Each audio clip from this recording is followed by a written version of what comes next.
Brought to you by V-Guard. AP politics లో Raghuramakrishnaraju episode చాలా interesting గా నడుస్తోంది. ఆయన వచ్చి ఎవరు సీటుకు ఎసరు పెడతారో అన్న టెన్షన్ టీడీపీ నేతల్లో ఉంది.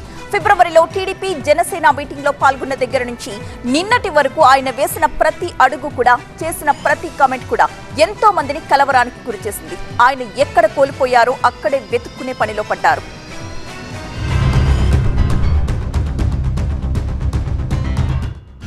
సీన్ 1 ఊరికనే ఆయన టికెట్ ఎవడో ఈయన టికెట్ ఎవడో అడపన అవుట్ అని మాట్లాడుతూ ఉంటారు. వాళ్ళిద్దరు ఎదురుగుండానే చెప్తున్నా, మళ్ళీ నరసాపురంలో ఇదే కూటమి నుంచి నేను పోటీ చేస్తున్నా. హాల్ ఆర్ఆర్ఆర్ ఎపిసోడ్ లో తొలి ఘట్టం ఇది. నరసాపురం నాదే, అక్కడి నుంచి పోటీ చేసేది నేనే అని ప్రకటించేశారు. అది కూడా చంద్రబాబు పవన్ కళ్యాణ్ సమక్షంలో. అంతా అనుకున్నట్లుగానే నరసాపురం సీటు కూటమిలో బీజేపీకి దక్కింది. దీంతో ఆర్ఆర్ఆర్ పార్టీలో చేరి బీఫామ్ తీసుకోవడమే నెక్స్ట్ అనుకున్నారు. కానీ జరిగింది వేరు. రఘురాంకు రెడ్ సిగ్నల్ వేసింది కమలం పార్టీ. కొత్తగా ఎవరిని చేర్చుకుని టికెట్ ఇవ్వాల్సిన పని లేదని అధిష్టానం ఏపీ బీజేపీ నేతలకు తేల్చి చెప్పడంతో నరసాపురం సీట్ను ఆర్ఆర్ఆర్ కు కాదని శ్రీనివాస వర్మకు ఇచ్చింది. దీంతో రఘురామకృష్ణరాజులో ఆగ్రహం కట్టలు తెంచుకుంది. బీజేపీ అధినాయకత్వంపై విరుచుకుపడి తర్వాత తేరుకున్నారు.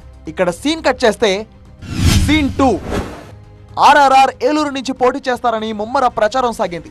అక్కడి నుంచి ఎంపీగా బరిలో దిగాలని చూశారు. దీంతో అక్కడి టీడీపీ నేతల్లో టెన్షన్ పట్టుకుంది. నరసాపురం సీటు దక్కక ఏలూరు వస్తే తమ పరిస్థితి ఏంటని లోకల్ నేతలు తల్లపట్టుకుంటున్నారు. కానీ క్యాస్ట్ ఈక్వేషన్స్ లో ఏలూరు టికెట్ ను బీసీలకు కేటాయించడంతో టీడీపీ నేత మహేష్ యాదవ్ పేరు ఖరారైంది. దీంతో ఏలూరు ఎపిసోడ్ ముగిసింది. ఇక్కడ కట్ చేస్తే సీన్ 3 రఘురాం ఎపిసోడ్ లో ఇది ముఖ్యమైన ఘట్టం. ఏ పార్టీ కూడా చేర్చుకోకపోవడం, అసలు ఎక్కడి నుంచి బరిలో దిగాలో తెలియకపోవడంతో ఆర్ఆర్ఆర్ లో ఫ్రస్ట్రేషన్ పీక్స్ కు చేరింది.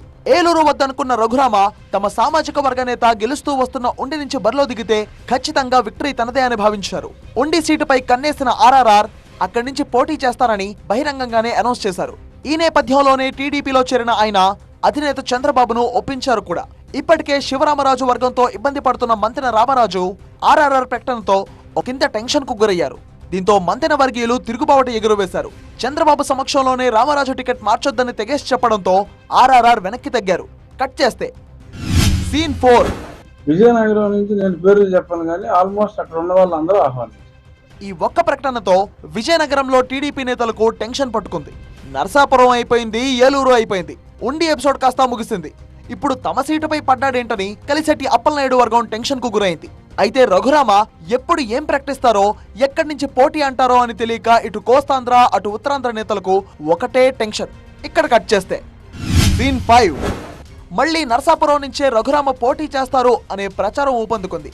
ఏలూరు సీట్ను బీజేపీకి కేటాయించి నరసాపురం టీడీపీని తీసుకుని ఆర్ఆర్ఆర్ కు బీఫామ్ ఇవ్వాలని భావిస్తున్నట్టు తెలుస్తోంది. ఇక్కడ కట్ చేస్తే మళ్లీ సీన్ 1 తెరపైకి వచ్చింది.